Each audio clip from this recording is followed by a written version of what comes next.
Merci balandi nyonso obolandaka Chatracom TV. Lelo tozongi lisusu na itandu eke ya mboka kopesa sango ya malamu pona maetali politique République démocratique du Congo. Ezali moko na bino oyo bolingaka mingi mboloko nyama mayele l'homme sage vise de loin. Tolobaki avata kobanda tozana sini otozolakisa bangunia awa. Et la guisine ni paiement. Chef de l'État, félicitations. Merci. Tokopé Sambote, na patron Chatrac. Oya Simbi Masolo, ya Chatracom TV. Mbote Sikozali. Na pesi lisusu Mbote, na pasteur Alain Sentima, na kati à l'ombre. Mbote Sikozali, na pesi lisusu Mbote, na patron Nyonso, obazo soutenir les grands combattants où il y a eu ma solo, il y a eu des pèses, politiquement, na pesi no mbote belé, na pesi pe ba diaspora nyon so mbote bisika bozali, au besoin soutenir idéologie à chef de l'État, Fachi Beton. Wana lelo tokozonga na ma solo, na biso, pour te répondre bino rapidement, pour côté une actualité politique, ya mboka na biso. Merci mes chers compatriotes. Na masolo lelo tokobeta ezali masolo moko spécial. Toyebisa ki bino bosenga ki tokende na élection 2023. Et tant que UDPS est un parti démocrate, où ils ont respecté la constitution ya mboka, tolobaki glissement ekozalate, violation ya constitution ekozalate, biso tokobate la mibeko ya mboka, ndenge komami na kati ya constitution.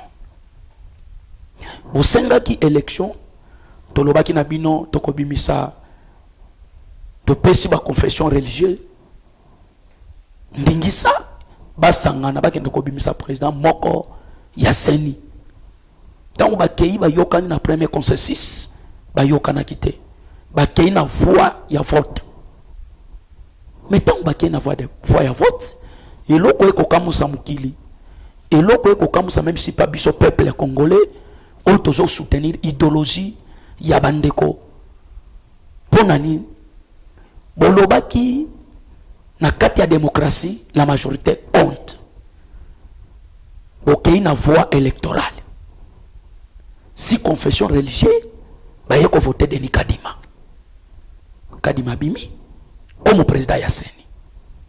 Alors voilà maintenant lelo trahison ya monsieur Ambongo na Chole. Yo ozolinga Chilombo longola mwasi na ye Denise apesa yo bolinga ye lelo tala ba conséquence oyo soki république lelo bato bazo souffrir ezali catholique oyo lelo na bande kona biso bakatange bayela ka biso kabila ba présenter biso que c'est notre frère congolais. Maintenant aujourd'hui grâce au président Félix Congo est sous kimia. Depuis longtemps, le Congo est malade. Mobutu s'est incriminé. Dictateur. Oyati Kamboka en lambo. Moussé le père aïe. A même libiso étranger. Tenia Moulenge. Mobutu Atika Bango. Aïe libiso les sous Rwandais. Voilà qu'aujourd'hui, ma conséquence. Tout cela, bino bozo mona yangote. Mais bozo ko dresser Misapi na Chilombo. Monsieur Keba soki ozozela Chilombo longola Denis apesa yo Keba puisque bola motif mon boiseau sala Congolais soki azo comprendre ngote kozandoki bolanda ki bino nyonso tout les chefs de l'état lobby asolola ki apesa ki message na nation kadima na minute aza confirmer comme président Yasseni et puis chef de l'État Longonia. Félicitations le président de la République. C'est ça un garant de la nation. C'est lui qui nomme, ou il peut reconvoquer, ou il peut suspendre, ou il peut gérer l'institution en Mboka. C'est Fachi Beton. Fachi Beton. Félicitations. Namusala Malam. Oyo. Et mon ami na Michel Abatou. Denis Kadima président ya Seni to betele o maboko mingi mokonza mboka to kozela sikoyo awa ba animateur ya Seni ndenge babimisi déjà président bo démarrer mosala puisque 2023 est après to les can élection parce que tout ça a besoin de les can élection puisque les coalition ont tous anango et qu'on y a ba congolais union sacrée zone yo kola ba congolais na kata union sacrée wana da kotanga ba ministre o bazo ko servir peuple tel que ba Nicolas Kazadi un vrai ministre o yazo servir peuple musale zo mona Mama Samba un vrai ministre o yazo servir peuple toko songa na président Jean-Marc Kabunda un seul président y assemblée vice-président assemblée na viembo sokoria panga penseli député o bazo servir nation bo mona kibino moko école président Jean-Marc Kabund akabund o ya tongi na kata kisensu école yo fele po bana batanga mais bato nyonso batikali bazo sunga population te lelo toko beta masolo toko linga papa Kadima au démarrer musala puisque 2023 est déjà pembe au moni moment bandeko oyo ya lamuka bazoko bundisa biso soit bazo combattre soit bazo freiner mais bozo bosana que déjà 2023 est comme pembe c'est le moment to ko préparer c'est le moment to ko sala ba campagne c'est le moment to banda déjà ko travailler pour être 2023 et servir biso et puis to assurer bino en 2023 le président Félix c'est chef de l'État Chilombo président Olembi ok pema Olembi ok ce qui ont moni mabe au changer mouké parce que Chilombo 2023 président mais na kamwe mutu mususu tozana we na union sacrée tel que prénom monsieur Moïse Katumbi c'est notre frère oyo lelo kabanda ki trahison na ye depuis Genève à trahir ba congolais depuis Genève mais lelo aye kondima union sacrée pour travailler pour la nation mais moi je regrette beaucoup quand Moïse Katumbi ayaki na union sacrée batindela ki mukanda te Moïse Katumbi batindela ki lettre te babenga ki na appel te et ça qui prise de conscience de compréhension ya monsieur Moïse Katumbi aye na union sacrée ba concilité andimi ko servir une nation maintenant le Moïse Katumbi a comme lettre de la chef de l'État que non tu l'homme dans a besoin de l'union sacrée monsieur Moïse Katumbi tu es libre de quitter l'union sacrée ce qui union sacrée yo longo et ko kufate pe mboke ko telemate pe institution mboke ko sala bloquer donc ce qui yo longo na union sacrée mboke so démarrer pe musala pezo salama na ndenge sengeli to yebisa kibino oya Monica Lembi asali mukele na ye parce que ndenge to sawan to so travailler pour l'intérêt de la population comment ba politicien congolais ba lingi trahison il s'agit de benga ka kibosa ba congolais ndeko Moïse Katumbi yo lo ba koza congolais mais pourquoi osana souci ya mboka te c'est que j'ai compris que osa congolais te osa même demi Dakar te puisque vrai congolais il faut un souci ya Congo ya mboka na ye pe ya peuple na ye osa pe na compétence ya koza la président de la république te yango to lobi na ndeko Moïse Katumbi osa libre ya ko quitter union sacrée osa librement alors na ko senga même na ba député et ensemble ceux qui vont servir nation vont servir puisque Moïse Katumbi a koki ko bloquer parti politique mon côté pour servir nation puisque ensemble les alliés parti politique il y a un individuité et ça parti politique il y a ba congolais nyonso ce qui individu moko alonga na kati ya parti politique est-ce que parti politique est koufi prenons un exemple aujourd'hui papa Kyungwa Kumwanza 50 ans oyo lelo avandaki na katanga sali musala ya l'état lelo ya zana mabele est-ce que parti est koufi non monsieur Moïse Katumbi tu es libre de quitter l'union sacrée tu es libre Tu es libre, mon frère. Donc ça, c'est l'effet de Blaka avec les gens. Biloko bino bozo senga na chilomba sale la bino. Na yebite zani. Boyiba ba mbongo ya mboka. Bokoma ba patron. Boyiba ba minere. Bokoma ba riche. Mais aujourd'hui, jusqu'aujourd'hui, bozo kwambriye peuple congolais. Mais peuple a la misère. Peuple a souffrir. Peuple a nyokama. Non, ce n'est pas ça. Ça, c'est l'effet de Blaka avec les gens. Mes chers collègues, au besoin de quatre ensemble, tous les députés possibles, au ensemble, vont servir nation. Parce que vous êtes des Congolais. Bino bozaba Congolais de père et de mère. Personne n'a pu intimider Bino dans quatre ensemble. Moïse Katumbi, c'était personne, ou un individu à Kokoboma ensemble. En tout cas, mes frères, bon, continuez toujours. Nakoyebi sabandeko oyo il s'agit bozo comme benga bozo opposant bozo sala opposition bolobaki eza opposition républicaine, mais je regrette beaucoup tant on a son mona que bozo kondima bolamu ya chef de l'état te bozo bandoki, puisque le président Félix travaille 3 ans bitumbe sali 20 ans, aujourd'hui bitumbe suis kimia. Oyo bino bokokaki na 18 ans bosalaki bokokaki kosilisa yango te. Na 2 ans, le chef de l'État a sombi 7 avions pour la République démocratique du Congo.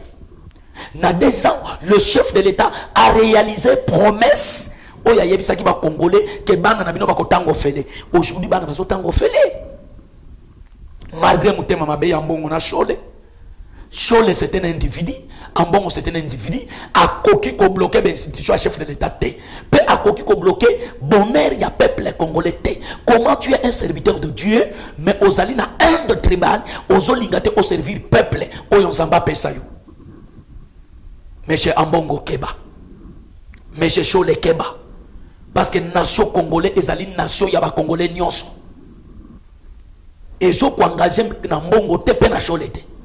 Cholo koleka, ambongo koleka, Congo kotikala. Yango to yebisa kibino. Monsieur Mobutu a tout à fait 32 ans de pouvoir. Aujourd'hui il est où? Aloba ki na biso papa moko tata mo, maman moko. Nie. Maintenant regardez aujourd'hui, tous les gens de Mobutu sont perdus. Ils sont perdus. Pourquoi? Parce que ce sont des dictateurs. Obaya konyo ko la même militaire congolais. Et ça les passe.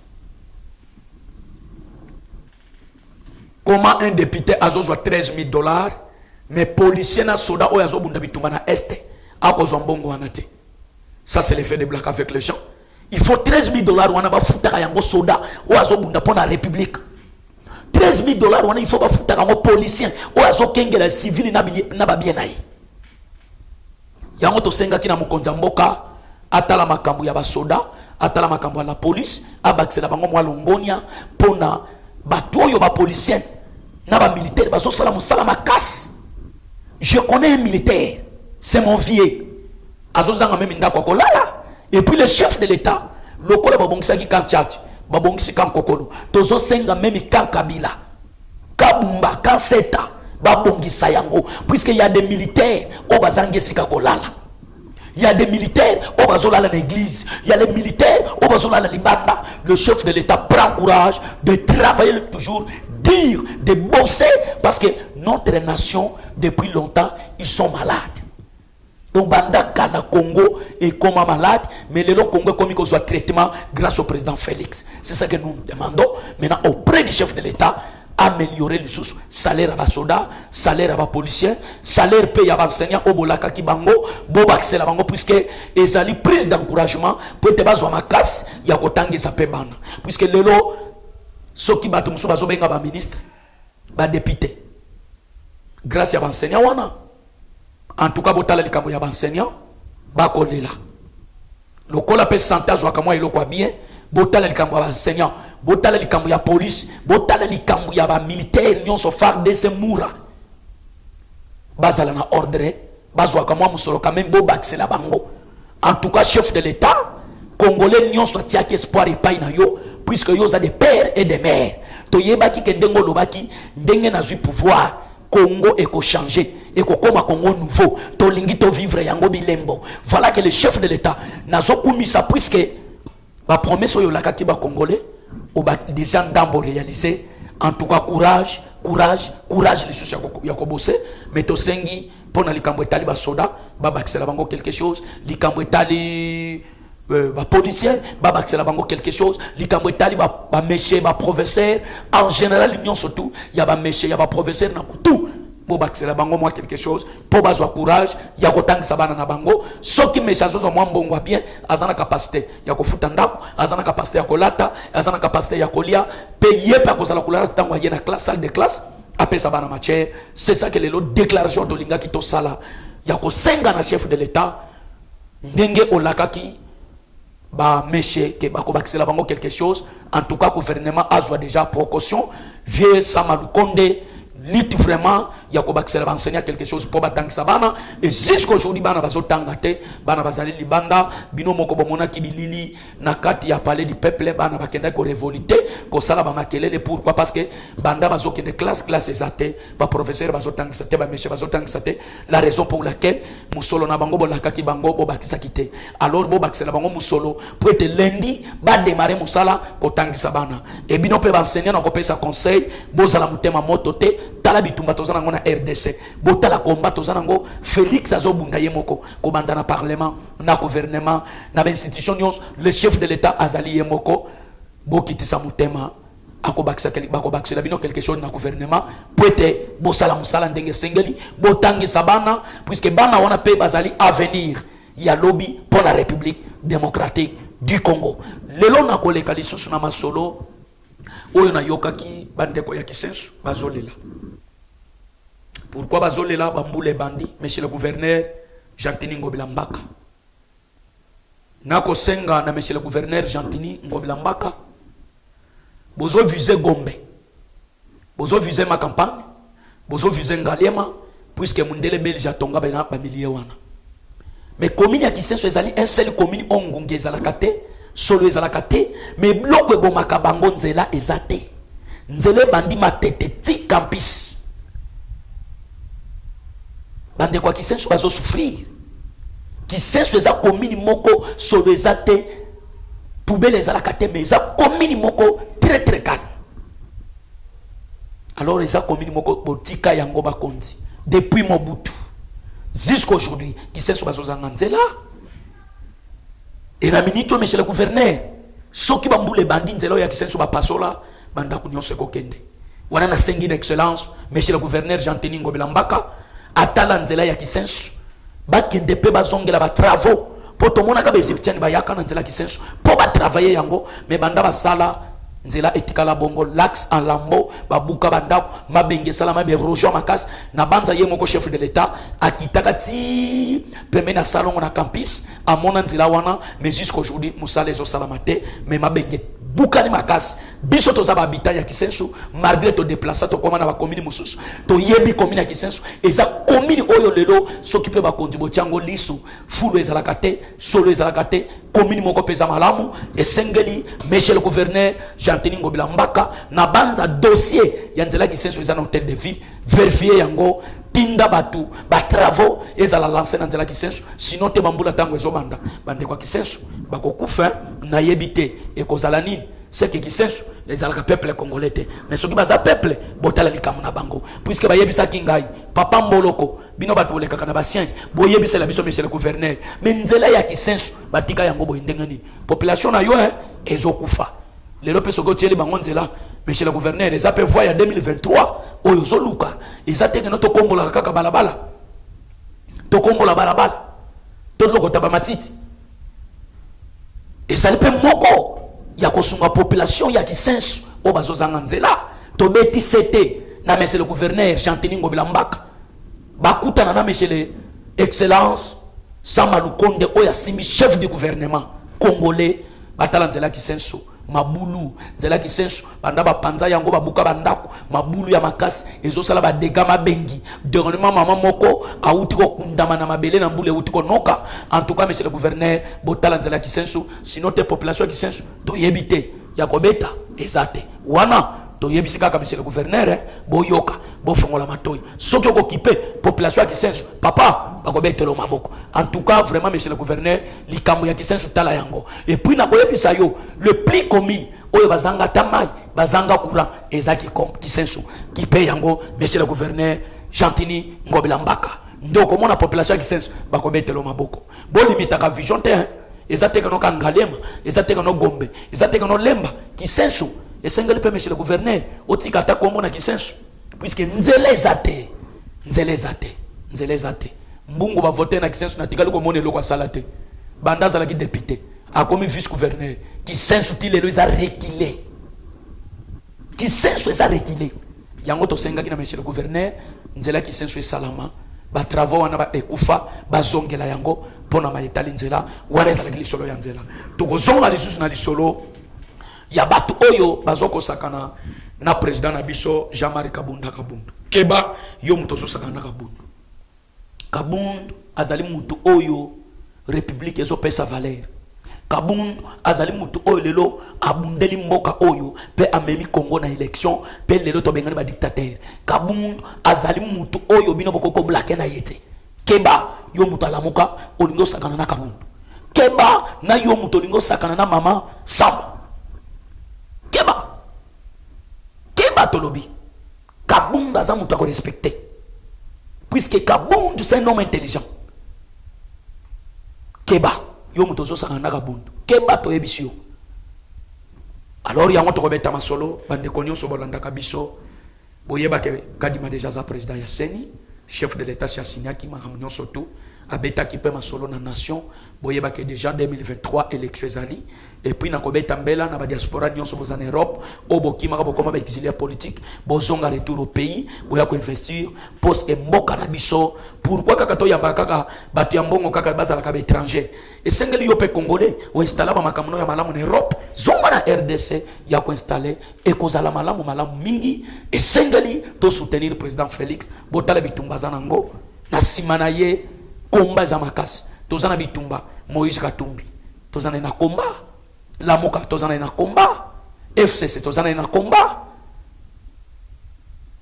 donc bitumbo tozana ngo et sengeli to soutenir président Félix tozana na simana ye yango to yebisa kibino bolanda biyoka yokati nos frères de Bandundu ce sont des malfaiteurs puisque Nathalie Sakabino à l'époque Kinzenga ayebisa kabino ke muzitu azali mwana nkasi na ye melokuta or muzitu azali mutu ya gungu muzitu azali mutu akidiofa me Kinzenga azali mutu ya gungu boyebisa ngai muzitu azali mumbala me Kinzenga azali mupende lelo bakosa biso livre d'or eza wapi miibi 18 ans na pouvoir 4 ans monsieur muzitu na gouvernement comme premier ministre aiba mbongo atongo banda ko ebele nini oya malamu asala na bandu eloko te mais lelo grâce au président Félix bon ndundozi moi succès ba province nyonso et fungwami na nzela président Félix et sengali to tia maboko to soutenir ye to zala na simana ye omoni yo soki yo zondi ma Félix te yo lingi Félix asala loni alongo la mwasi na ya pesa yo okotuna ngulu atuni meme asali mais okolela yo pema okolela nano lelite yo nano lelite étranger moko boy voleur criminel moko kangama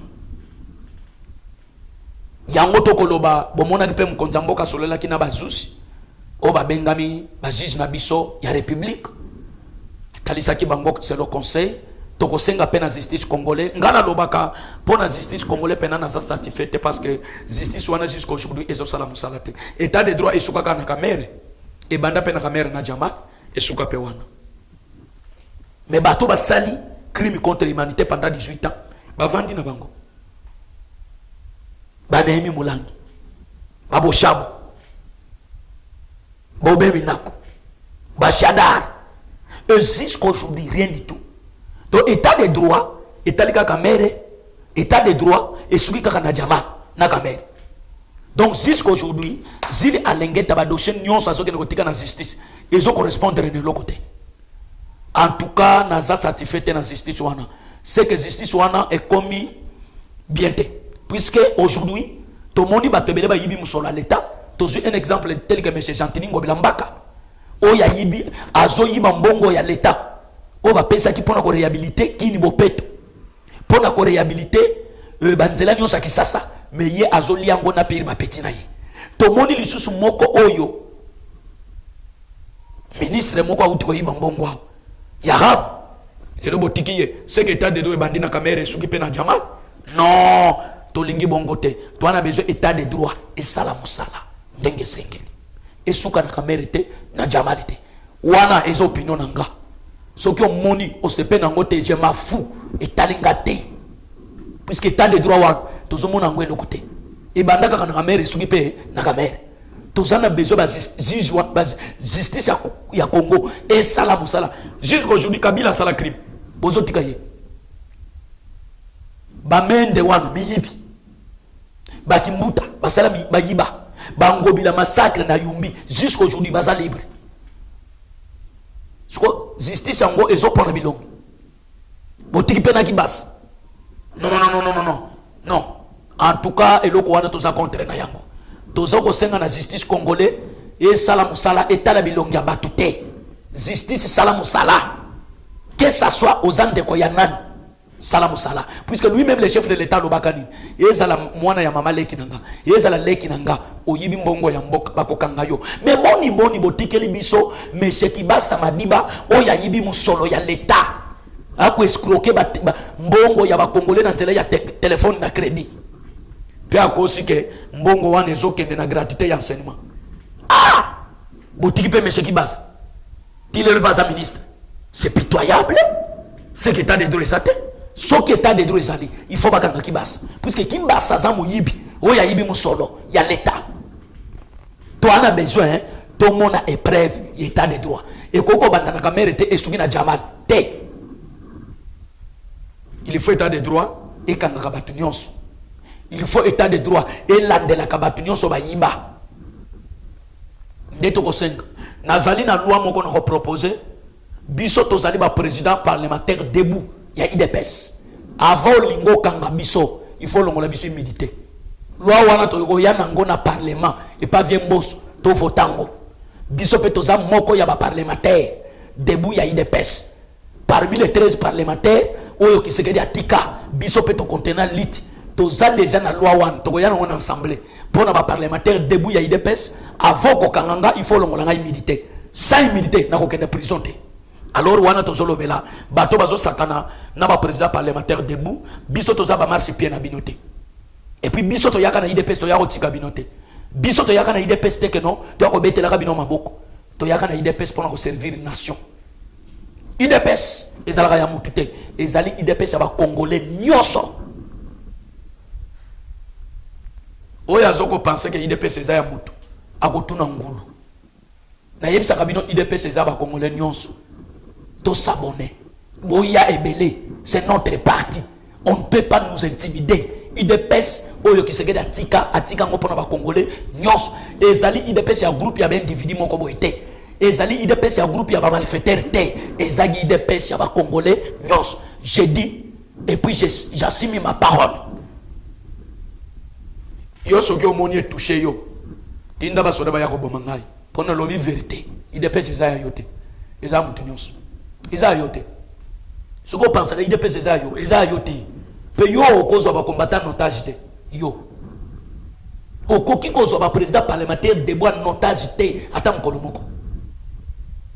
Alors ya moto lobaki bino ba président parlementaire debout bo fongola miss to travailler pour l'intérêt de la population peut avenir en 2023 puisque tous va fitir gouverneur tous va fitir député en 2023 na carte ya IDPS peut soutenir chef de l'état ngai soki na leki na média na le harcèlement pour na l'accent action ya président Félix puisque simple na epsala nga fier parmi les parlementaires debout moko ya biso lelo akoma président de la république bato ba bande ko finga biso que bato na batele na santé te bazama yele te batanga te mais le moko na biso zo diriger bino c'était parlementaire debout nazalaka fier puis nazalaka ne sengo comme on a un combattant d'élite un président de la république et puis président de l'Union africaine futur président ya SEDEC.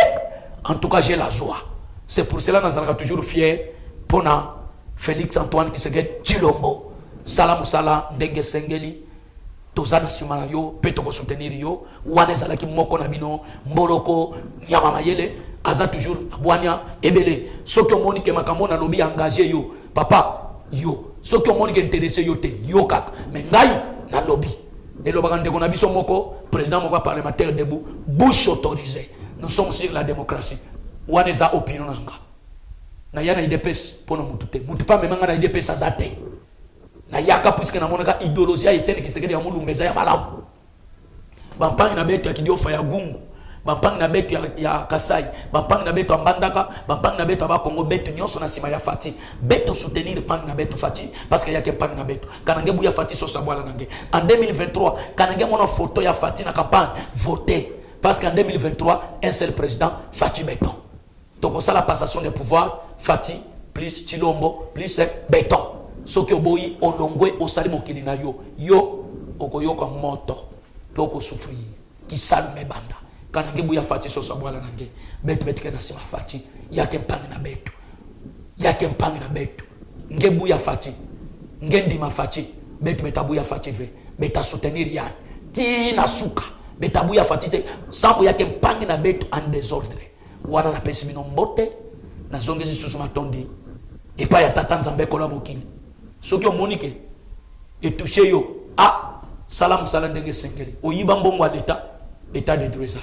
Merci wane zamboloko nyama mayele moko ya bino obolingaka ndena lekati lelo tozana mbonga déjà 14h bye bye pena pesi de susumbote na président Shadrack patron oya simi masolo ya Shadrack TV wana pe bomoni kuna cordon biso wazana kati ya boîte ya masolo mwana mboka bino moko boyebiye pe boyebi kombo na ye mbote ezalaki moko ya bino communicateur ya IDPS parlementaire debout qui salume banda ntimambi benta foi nge kana nge biga ntimambi ve nge tabiga IDPS sambu IDPS nkwana yo ya fuaka mais IDPS yoke ya ba congolais nyonso kana nge mona IDPS yoke ya nge ke kusa yoke ya betu nyonso Fati be ko yoka moto qui salume banda. Merci.